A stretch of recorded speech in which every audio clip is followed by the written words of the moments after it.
Good evening.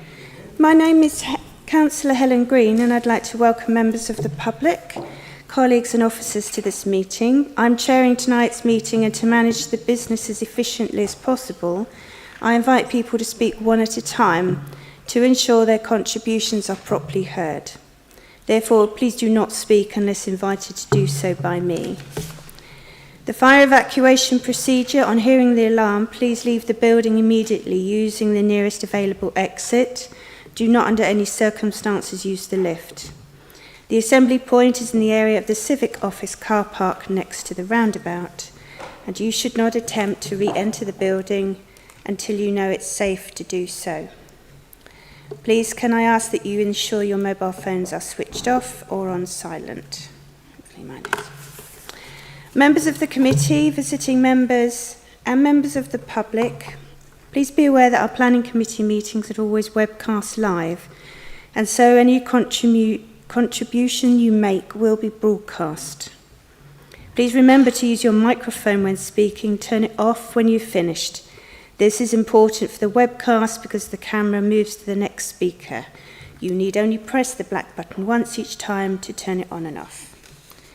Item 1 is membership, and there are no changes to the membership of the committee this evening. Item 2 is of the agenda, communication and apologies.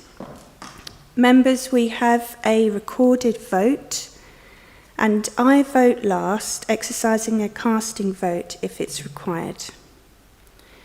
Members of the community, thank you for being present. Please make it available to us when you are leaving and re-entering the meeting so that a record can be held. Officers have tabled papers detailing additional information that have been received in relation to the applications tonight, and they've been circulated to all members. Have a copy. And I have apologies from Councillor Amron and Councillor Allen tonight.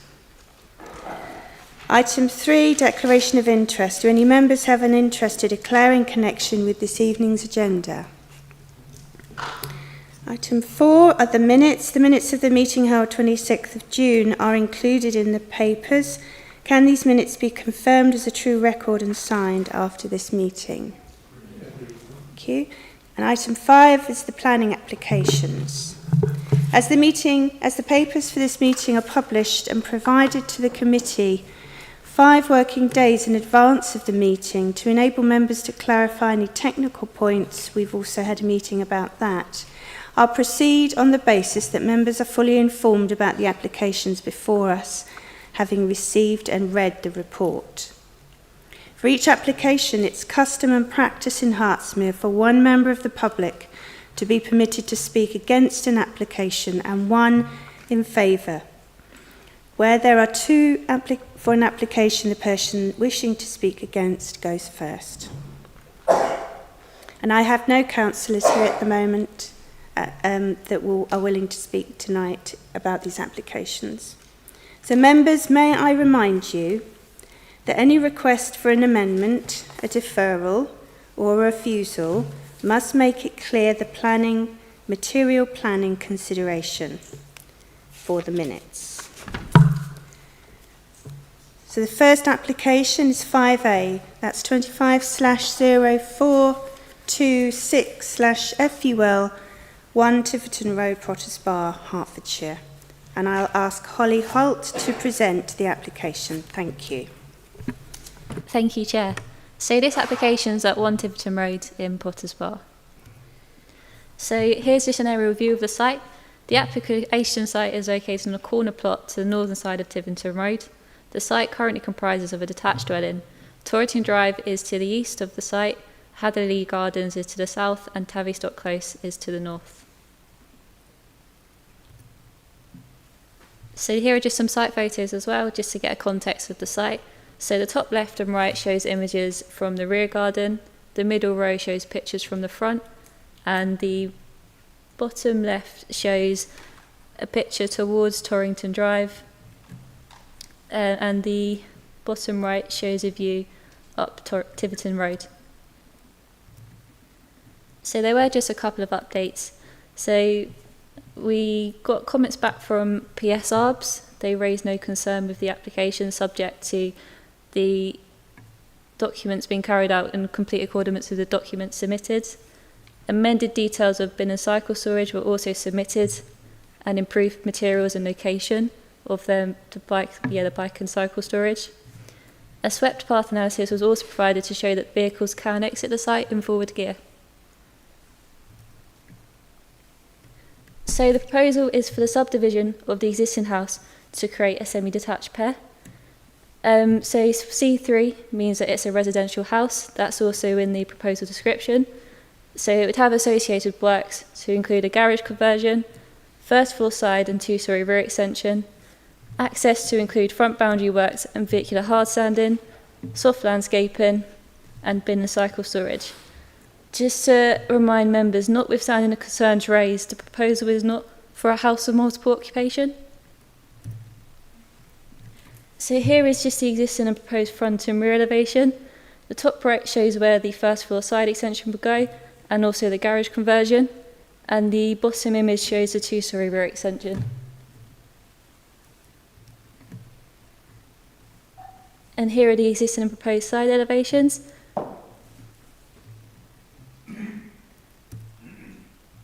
And here are the proposed floor plans.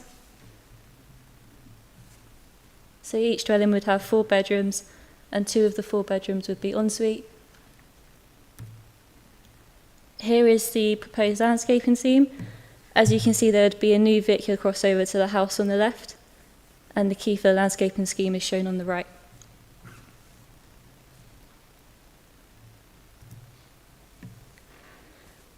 So there is a considerable amount of concern that the houses would be converted into houses of multiple occupation.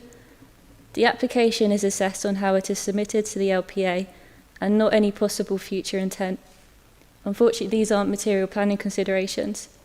The application is assessed on its own merits, which is for the additional 4-bed dwelling.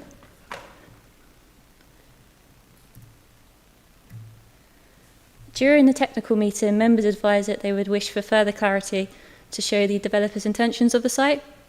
On pages 2, 9 and 11 of the design and access statement, it sets out the proposal would deliver a new family home. The developer has also agreed to include C3 within the proposed description, which is for a residential dwelling house. So yeah, just to clarify that the dwellings would be used as family homes for single households. The agent also sent an email on the 26th of June 2025 to Potters Bar councillors, which sets out that they would like to reaffirm the application is not for a HMO. So in terms of key considerations, there's the principle of development, impact on character and appearance, residential amenity, car parking and highways, trees and landscaping, biodiversity net gain, waste and refuse, and sustainability. So the MPPF, SP1, CS1 and CS2 all highlight the importance of sustainable development, including provision of homes. In particular, paragraph 77 of the MPPF sets out small and medium-sized sites can make an important contribution to meeting the housing requirements for an area. The site is within a residential area where housing development is supported in principle. The site is also within a highly sustainable location, given its proximity to Potters Bar High Street and local primary schools. There is also a bus stop within a 2-minute walk on the causeway, and Potters Bar bus garage is within a 14-minute walk from the site. Subject to other material considerations, the principle of development is considered acceptable. Just in terms of other considerations, so the full assessment is set out within the committee report.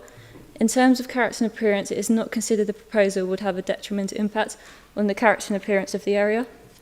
With regards to residential amenity, the extension will not breach the 45-degree line with the neighbour, therefore no concerns are raised with regards to loss of light or outlook. Sufficient screening would be provided along the boundaries, and there would also be a separation distance of 32 metres from the adjacent neighbour at 10 Tavistock Close. For future occupiers, both dwellings would meet the National Design Space Standards, and both gardens would exceed 100 metres squared in area. In terms of car parking and highway safety, the proposal would be in accordance with our parking standards SPD 2014, and HEC highways raised no concerns. Just moving on to the final considerations. So for trees, landscape and ecology, no exception was received from PS ARBs following the revised documents. Ecology also raised no concerns. A condition has been recommended for a more detailed landscaping scheme in the interest of visual amenity. The proposal would result in a loss of 10.3% in B&G. We would secure this by a Section 106. For waste storage, no concerns were raised, and amended details were also received, as shown in the update sheet. Finally, a condition has been recommended to require more detailed climate change and sustainability statement. So the recommendation is to delegate to the Head of Planning and Economic Development or Development Manager to approve, subject to the completion of a suitably worded Section 106 planning agreement to secure the 10% biodiversity net gain. Thank you. Thank you very much. So we have speakers, so please listen for your name and come forward to the microphone. Please can I call Mr. Ari Aresti to speak against the application? Thank you, sir. You will have 3 minutes if you just press the black button once. Lovely, thank you. Good evening. My name is Ari Aresti and I live in Potters Bar. I'm speaking on behalf of 200 plus residents who have asked me to express our collective objections to this application. We strongly object to this application based on the following. Firstly, this is a clear case of overdevelopment, as the original house was initially designed for use as a single-family home, which is well suited to the plot and in keeping with the street. Dividing it into 2 separate dwellings, each with 4 bedrooms and numerous en-suites, results in a scale and density that is simply out of character with the surrounding homes. Our neighbourhood is made up primarily of traditional single-family homes, so granting this planning application not only sets a damaging precedent where developers can push density far beyond the local community infrastructure, making it very unsuitable and potentially harmful. Secondly, and of greater concern to local residents, is the strong likelihood that the properties will be used as HMOs. While the application does not explicitly propose HMO use, the internal layout and design raises legitimate planning concerns that the properties could be converted into HMOs immediately or in the near future with minimal or no structural change. This is no direct criticism of the applicant, as this concern is not unfounded. However, it is relevant to note that the applicant has previously developed properties that are subsequently used as HMOs, and this is supported by the applicant's real estate website, which clearly states that they offer properties for rent, either as a single unit or per room basis in a co-living setting. While we accept each application must be judged on its own merits, this track record raises a material planning concern and must be considered as such. The neighbourhood is characterised by owner-occupied family dwellings, and an intensification of HMO use would disrupt this balance, which would conflict with the goals of policies CS18 and CS22 of the Hertsmere Core Strategy. In conclusion, if this application is approved and in line with Holly Holt's report, and to protect the integrity of the neighbourhood, we strongly urge the Planning Committee to attach robust and enforceable planning conditions as follows. Limit use strictly to single-family residential use, Class C3, a requirement that any future use as an HMO... Sir, thank you. You've had your 3 minutes. Thank you. Thank you very much. Please can I call Mr. Shahab Meshki to speak? Apologies if I didn't say your name correctly. You will have 3 minutes. Thank you very much, sir.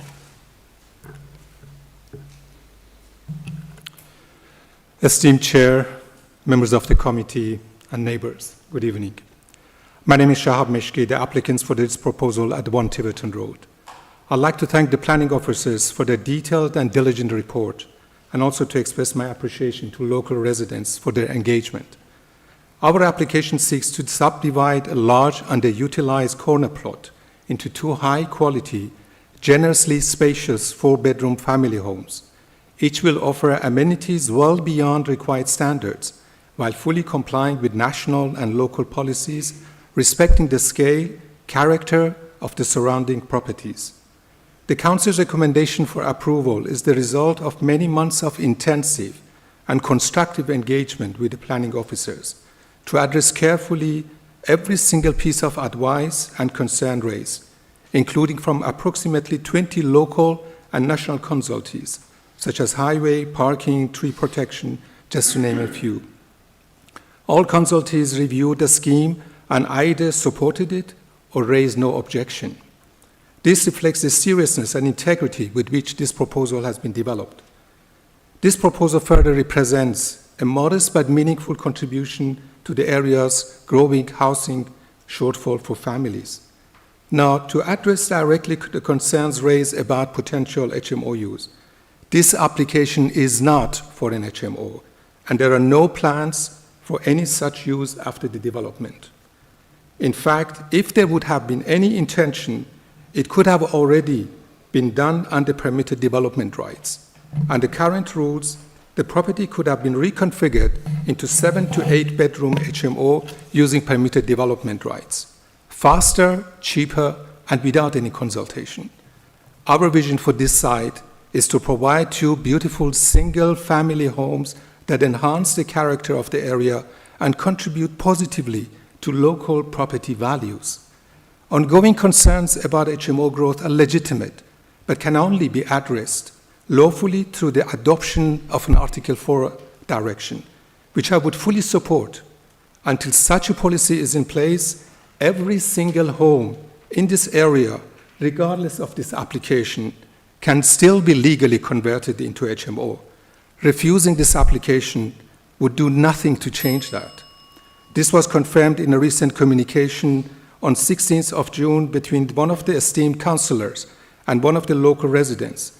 All other objections have been addressed by the officers professionally and diligently. In conclusion, I respectfully ask esteemed members to support the officers' recommendation for approval. This is a carefully considered policy-compliant proposal that brings long-term value to the neighbourhood. Thank you very much. Thank you very much, sir.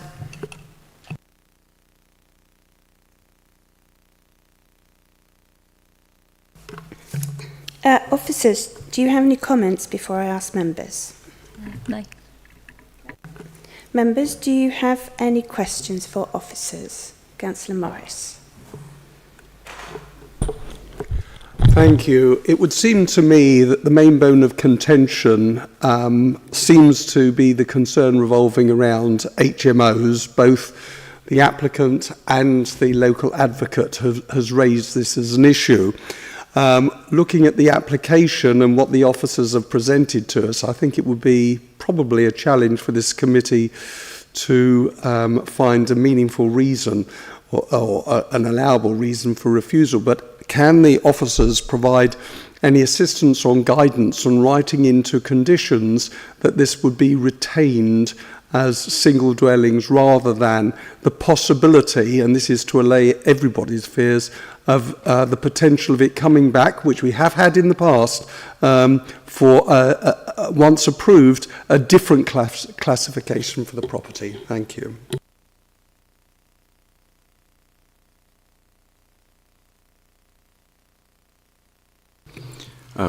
Thank you, Councillor Morris.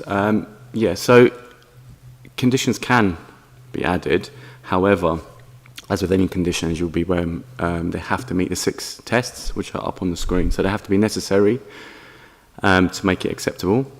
And on that point, at first, given our recommendation, the proposal as you'll see in the description of development and as is proposed on the proposed plans, we feel is acceptable as it is, and so a condition isn't necessary. It's 2 single-family dwellings. There's not, in terms of what they're proposing, it's acceptable, as Holly explained in her presentation. Relevant, well, maybe it's relevant, but in other respects, as the person, Mr. Meshki just spoke, the house as is could, in theory, be converted to an HMO, so they retain their permitted development rights. So to remove those from the converted house, so the house still will remain, albeit in slightly different configuration. So to remove its PD rights for no reason other than there's, people have a fear that it might be converted to an HMO in the future is not, in our view, reasonable. And if you add the condition, even if the application is approved, the applicant can appeal the condition, and the inspectorate would look at that and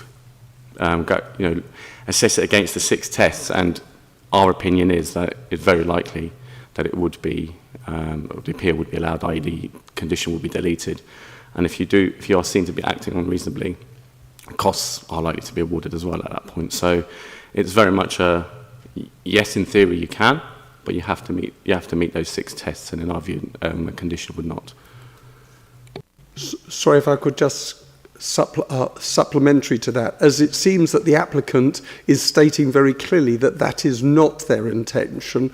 I would have assumed that even if we did include a condition, that they would be unlikely to contest that condition, and it would, in my view, satisfy all those concerned, both the applicant and the local residents, in that respect, and make the passing of this application somewhat easier.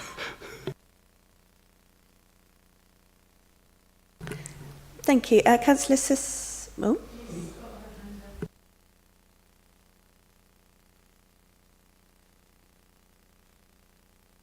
It's okay. Thank you. I don't have a... Thank you, Chair. Yes. Can you please go to the slide that's got the sort of plan with the garden on it? It wasn't the floor plans. Yeah, that one. Okay, so can I just clarify the parking, please? So that's 2 spaces for each property now. Okay. And just to clarify, the gardens are now where they're going to be sort of dealing with the BNG and everything. Yeah? Okay. Is there anything, because of how the property is situated, I think following up from Councillor Morris's question, that the applicant seems very content to reassure everyone that it's not going to become an HMO. My concern is that as a 4-bedroom house, yes, it's quite reasonable to expect that there would be probably 2 cars per household. Because nothing could stop it, if all of a sudden this doesn't become 2 family homes and becomes 2 4-bedroom properties, that means there could be 8 or more cars. What would, if that ever happened, what would the parking arrangements be, and how could we reassure that they wouldn't then use the back? Thank you. The parking to the back, where it used to be originally, was actually removed from the application. We got a new landscaping scheme, that's why the BNG metric actually improved. So that rear parking's actually completely gone from the scheme now, just in the interest of enhancing the visual amenity when walking up from Torrington Drive towards the back of the property. For the actual parking arrangement itself, obviously we have to assess the application on its own merits and how it's in for the 2 4-bedroom houses. Of course you could squeeze more cars on that driveway as it is. I think there would be more vehicular movement, so reversing out rather than coming out in forward gear, but it would be possible to have more than just 2. Okay, sorry, if I just come back to that, as an estate agent, I'm quite familiar with sort of plans and things like this. I think it's one thing to have 4 cars, to squeeze 4 cars per drive, and it's one thing for me to sort of call my daughter down and ask her to move her car out so I can get mine out, but to have to then go to a stranger's bedroom and, you know, knock and say, can you move your car, and we do a whole jiggery-pokery.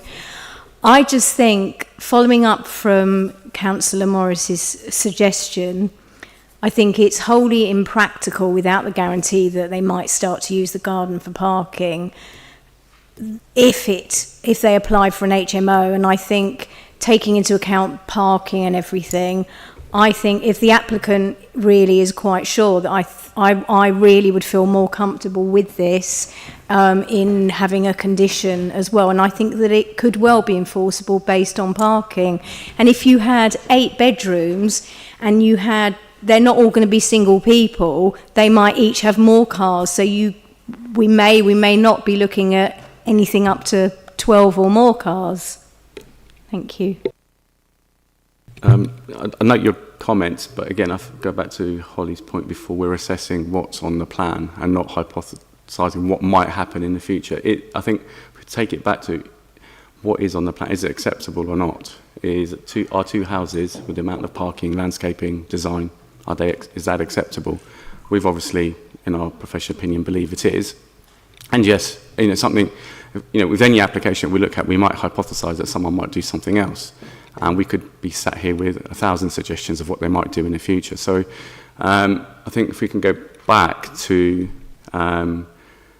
what is before us, what the applications for, what's on the application form, the description of development, and what's on the plans. To go back to the point Councillor Morris made and yourself about adding a condition to appease everybody, if you like. It's still, we have to add a condition. It might be enforceable from what you've said, but the point is, does it meet the 6 tests? It has to meet all of them. As I explained earlier, adding a condition has to meet those tests. If you can just go back to that, is it necessary? Is it relevant? Is it relevant to the development to be permitted, enforceable, precise, and reasonable in other respects? Again, as I explained, it's not. So adding a condition to appease people still doesn't meet that, so it doesn't actually pass the test. We really should not be adding it. But these aren't just people, these are our residents, and I just feel really strongly, they clearly feel strongly about it, and it is difficult because I think that it's hard for us to not go with the officer's recommendation on this. And yes, there could be 1,000 things. We're only asking for one because I think that this could prove a really big issue in the future, and clearly there's a big swell of feeling for that. And I personally feel if there is any way, I think it could be on all 6 points, I think that it could meet all that. We do, though, notwithstanding the topic as a whole, we do need to be mindful that we're just looking at one application right now.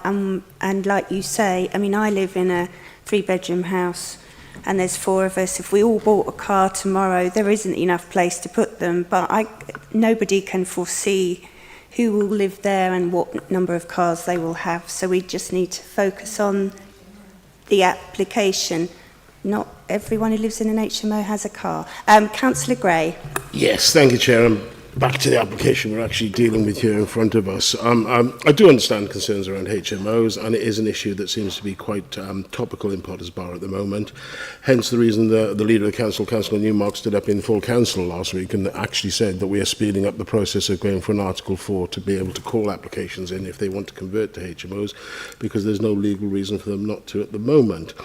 The truth of the matter is, if you just take a walk down Tiverton Road on Google Maps, you can see that they're probably one of the last 2 sets of houses in that street that haven't got an extension between the garages. There are lots of houses along this size that are probably 60-70% bigger than they were originally built.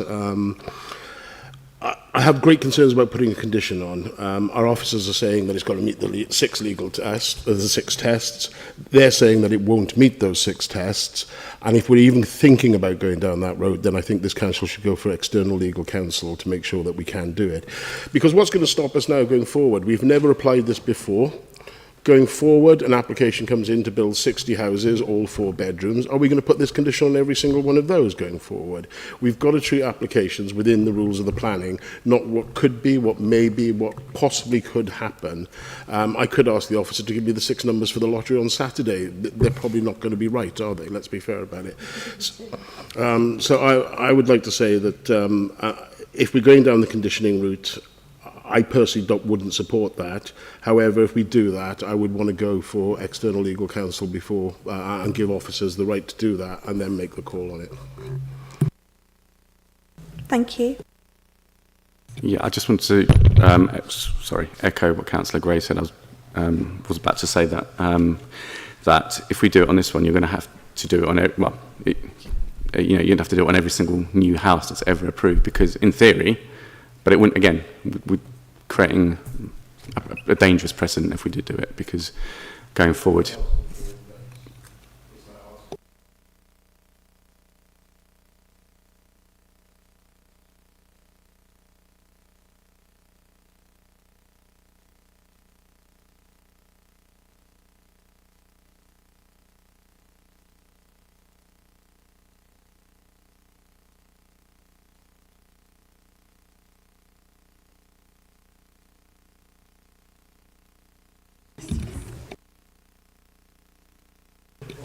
If I may, sorry, just Scott has just passed. Scott Laban has just passed me a little. I'll just read this out to you. So this is from the Planning Advisory Service, which explains how the 6 tests work. So just with necessary, there's sort of 3 main points that you need to assess. The first one being, would the development really be unacceptable if the condition was not there? So as I was trying to explain earlier, going back to what's being proposed, 2 new houses with 4 bedrooms each, as is on the plan and as we've Holly has put in her presentation. Is that acceptable or not? As is on the plans, as is prescribed, and in our view it's acceptable, and therefore it's not necessary. And there's also, is it overcautious? That's another question. Yes, very much so in our opinion. It is overcautious. And again, if the answer is yes to your question, and again you shouldn't be adding it, it's not necessary. So just want to point that out. I've got other people that want to see it. So Councillor Carter and then Councillor Lambert. Thank you, Chair. Holly, I think in your slides you said that the extension is a double height one. I just wanted to confirm that aspect. Yeah, sorry, I'll get the elevations up. So it's a 2-storey rear extension. So is that in keeping with the area and the surrounding area, as far as you're aware? So it's set out in more detail in the report. There are no similar examples of this type of extension. There are obviously examples of part single, part 2-storey extensions on residential dwellings, but not the full width. They do have a permitted development fallback position as well for a double, just one gable 2-storey rear extension. Also, just in terms of, if I get the slide up, so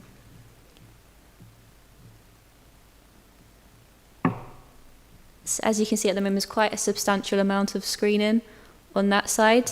The extension would also be set down from the main roof ridge by 0.3 metres to remain subservient to the main house. But when you actually look up Torrington Drive and look to the left, you can't actually visually see the extension if you can just see that photo there. So it would actually be well screened and also the detailing as well. If I go to the elevations. So they're actually introducing this detailing at the front. This detailing at the front, they're actually also putting on the side and rear. So this would be on the rear, just so that it's in keeping with the main house. Okay, thank you. Which leads me to, Chair, if I may, which leads me to my second question, because obviously a lot of the residents' concerns and obviously some of the other committee members' concerns is the HMO, potential HMO aspect of it. Clear question. if by any chance it turns into a HMO, does the planning department have any say in that, or does it go to another committee of the council? I'll answer that. Sorry. So they can change from a C3 dwelling house to a C4 HMO, which is for 6 people or fewer, or maximum of 6. So they can. That's under permitted development rights. They can do that. So they could do that, as the gentleman earlier explained, or any house in the borough, in the district. Sorry, currently that's got PD rights. Thank you. Councillor Lambert. I'm sorry, I'm going to come back to this this business of the HMO. We've got a lot of residents who are concerned about the perception that this could be used as an HMO. We have got the categoric statement from the applicant that he doesn't want to use it as an HMO. So I think we must have a solution, and I know it's all very well saying, oh, well, it doesn't fit into the 6 requirements, but actually looking at those requirements, I think it does. And also at the technical meeting, unless I really misunderstood what was being said, I was told that it would be possible to put a condition on. Now, I think if you go through each of the tests of the conditions, I think it is necessary, because otherwise we're going to have a problem with residents seeing a perception that we're not doing as much as we can. The applicant has already said that he will give a categoric statement, so I think it is necessary. I think it is relevant to planning, because I suspect that this might have been treated differently if the application was to convert the house into a bigger building and make it into occupancy for 8 HMOs, 8 bedrooms. I think it's relevant to the development to be permitted.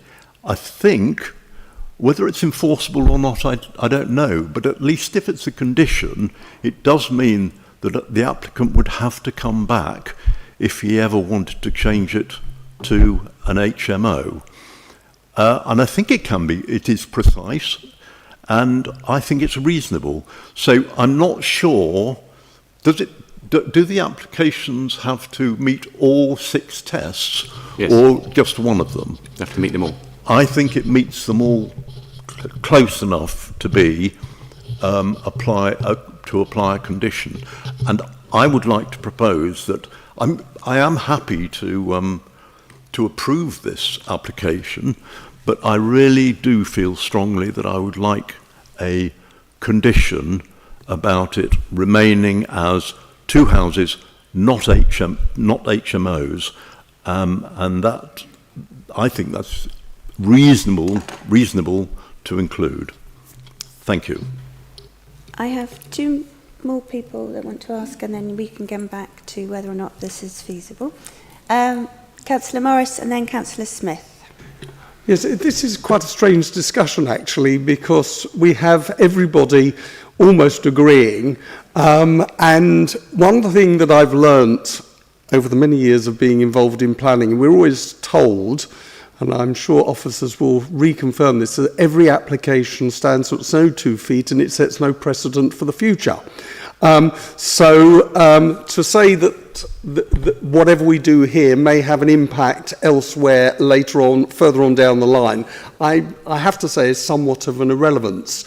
I think everybody, possibly everybody, would like to approve this with the relevant condition. Both the applicant and the residents would be happy with that. So I'm not quite sure why we're having this continuous battle over trying to get an application approved on the basis that officers regularly tell us that we cannot use one application for the other, but this committee historically has had to readdress applications that have been brought back to committee to change them to something else. I think we could put this to bed very easily by just adding the condition, which, if necessary, we can come up very easily to comply with all those tests just by putting that condition on. So I'm not quite sure why we're carrying on a rather long debate on this item. Thank you. I'll let Councillor Smith make her comment on a question, and then I will let officers explain why maybe a condition is not as straightforward as possibly it sounds like it could be. Councillor Smith. Yeah, I just want to clarify something. This house could have been turned into an HMO without coming here. Right, so he could have turned it into an HMO. He didn't need to come to planning. He didn't need permission. He could have done it. But he's not doing that. He is not doing that. He wants 2 4-bedroom properties. Is that correct?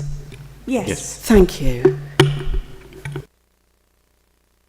If I just go back to Councillor Lambert's point first. So, hopefully I've jotted it down correctly.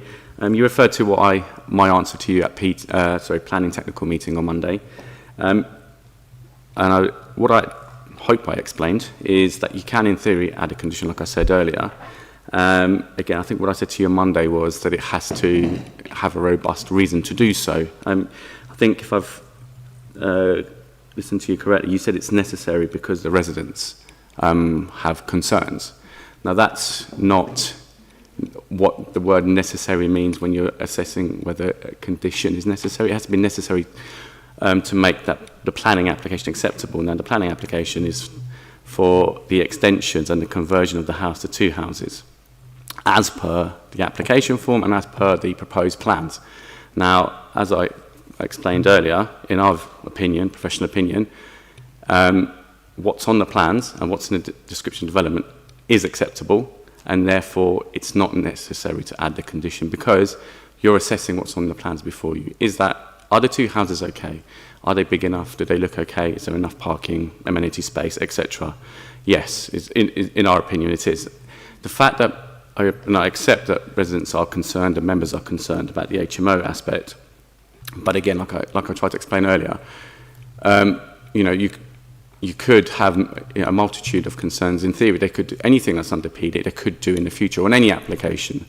And like Councillor Smith said, if they wanted to turn the house into an HMO, they could have done, as the applicant mentioned earlier.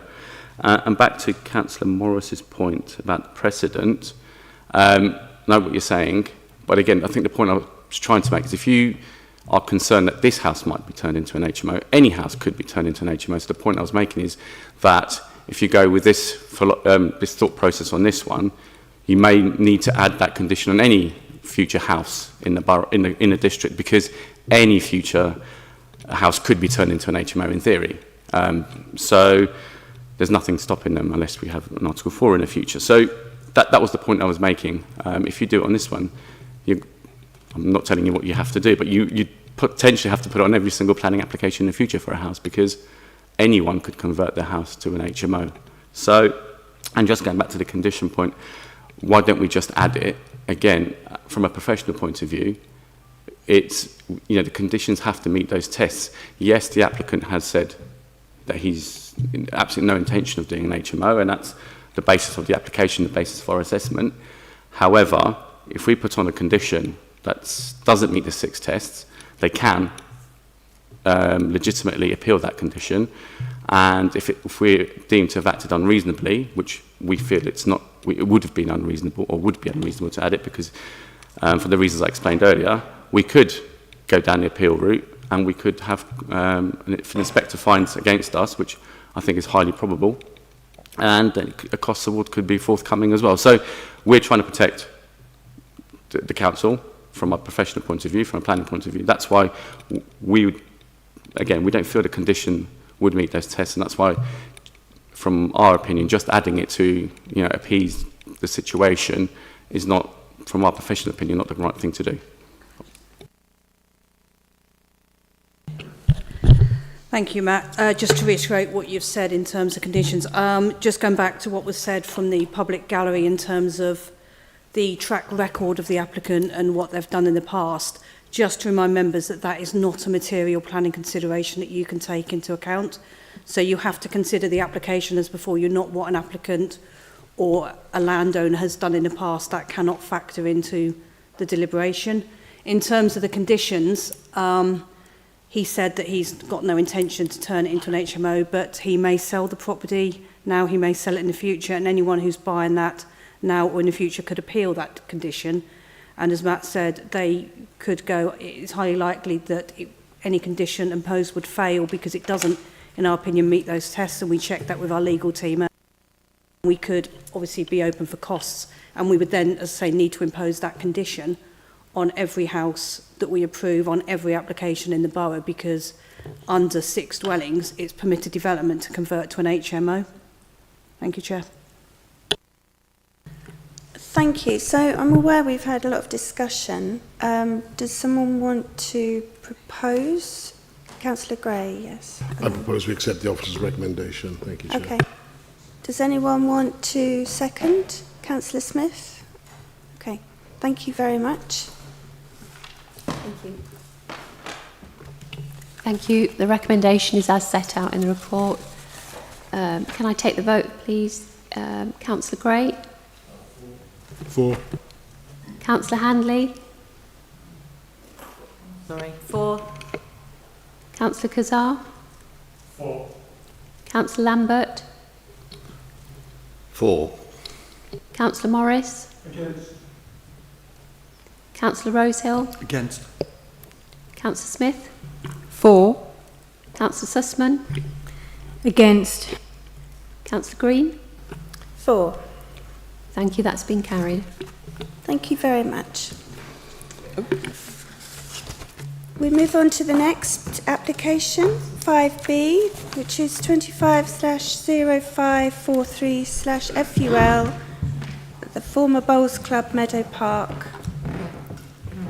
And Emily Stratford will present to us. Thank you very much. Thank you, Chair. Yes, I'll be presenting the application at the former Bowls Club in Meadow Park on Bruffins Road. This is an aerial view of the site. You can see the application site outlined in red and its location in proximity to the other features in Meadow Park, including Borehamwood Foot Club Training Ground, which lies to the north, the Splash Park and Sports Courts, which lies to the east and south, and then Bruffins Road Car Park, which lies to the south. The proposed development is for the installation of 2 prefabricated timber frame buildings to be used by Millie's Day Nursery for educational purposes. These are some site photos. So the photo on the left-hand side is from standing in Bruffins Road Car Park, looking towards the access road to the site. And then you can see there the main building, car park, and some of the fencing features. This is the proposed site plan for the application. You can see the existing site on the left-hand side and then the proposed site plan on the right. The areas that are kind of pointed out with a green line are the proposed buildings. You can see where they're located in the hard-standing area of the site. These are the proposed elevations for the buildings. Both buildings will look the same. You can see there the sort of timber aesthetic of those buildings. And just to say, following a question from members at the technical meeting, these buildings will be modular, and a modular building typically has a lifespan of between 25 to 50 years. So in terms of character and appearance, the proposal is considered to improve community facilities in line with policy CS19. It would not detract from open space as it would be located within the grounds of the existing nursery site, and the proposed buildings would remain in keeping with the surrounding area and would be of an appropriate scale. In terms of residential amenity, no concerns have been raised with regards to the amenity due to the separation from dwellings in the surrounding area to the proposal. So, for example, to the east, there's a separation of 110 metres, and then towards the southwest, a separation distance of 145 metres. In terms of highways considerations, the proposed new buildings would allow for up to 74 children to be accommodated at the nursery. The parking standards 2014 outline for that number of children, 18 car parking spaces should be provided on site. The car park would retain 14 car parking spaces, which would leave a shortfall of 4 car parking spaces, but that's not considered to raise any concerns in this case, owing to the access to Bruffinge Road car park and then the sustainable nature of the site being in close proximity to existing bus stops and the Elstree and Borehamwood railway station. There's no requirement for mandatory B&G on the site as the proposal would be exempt. The application site is located within flood zone 2 and 3, and members were made aware in the committee report that a flood risk assessment has been submitted by the applicant. There is an update to the application in that the LLFA have now responded to the consultation on the application with no objection, and therefore the recommendation for the application is changed from granting permission subject to conditions and the resolution of flood risk matters to simply grant permission subject to conditions. Thank you. Thank you very much. Please, can I call Mr. Tom Shea to speak? Very short and say that the reason I'm here is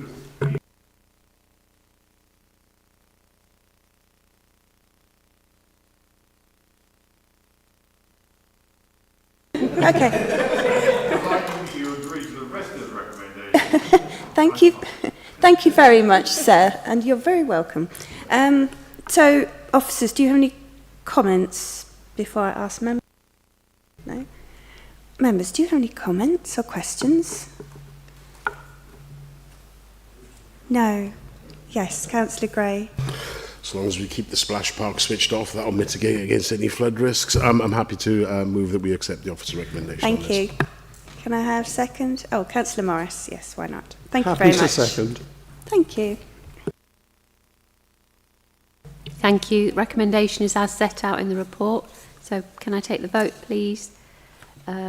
Councillor Gray? Agreed. Is that 4? Yeah, 4, sorry. Councillor Handley? 4. Councillor Kazar? 4. Councillor Lambert? 4. Councillor Morris? 4. Councillor Rosehill? 4. Councillor Sussman? 4. Councillor Smith? 4. Councillor Green? 4. That's unanimous. That recommendation has been carried. Thank you. Thank you very much. And we move on to 5C, which is 25/0651/ADV land north of Flora Road, which is also Emily. Thank you, Chair. Yes, the second application I'll be presenting is the land north of Flora Road on Park Avenue. Again, an aerial view of the site. So you can see the application site outlined in red, which comprises Fishersfield Park. And then notable sort of surrounding features include the Fishersfield Nature Reserve to the north, pointed out on the screen. The proposal is for one 8-metre tall lamppost to fly the Green Flag Award within the park. These are some site photos. The park as seen from Flora Road to the south, and then the entrance to the park along Park Avenue. These are the proposed plans submitted with the application. The red dot that you can see on the picture in the left is where the flag will be located, and then the picture on the right shows the flagpole as it would look in situ in comparison to the trees and the other park paraphernalia. This is an image of the flag that will be flown on the top of the lamppost, the flagpole, sorry. In terms of the general assessment, it's considered that the height of the flagpole would be similar to the vegetation and surrounding road features such as lampposts. The white and green colour of the flag would be in keeping with the park character.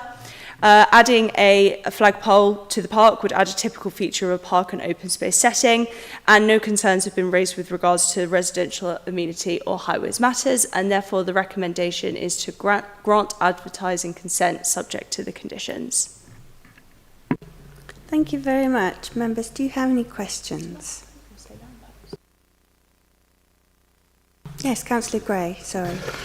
Well, it could never be said, Emily, that you are not a versatile planning officer. You deal with some of the largest, right down to the smallest postage-size stamp planning applications I've ever seen. Take note, Liz. I've got nothing to say on this other than to accept officer's recommendations, so I'd like to move that we accept officer's recommendations at the time is right. Councillor Rosehill? Lovely, thank you very much.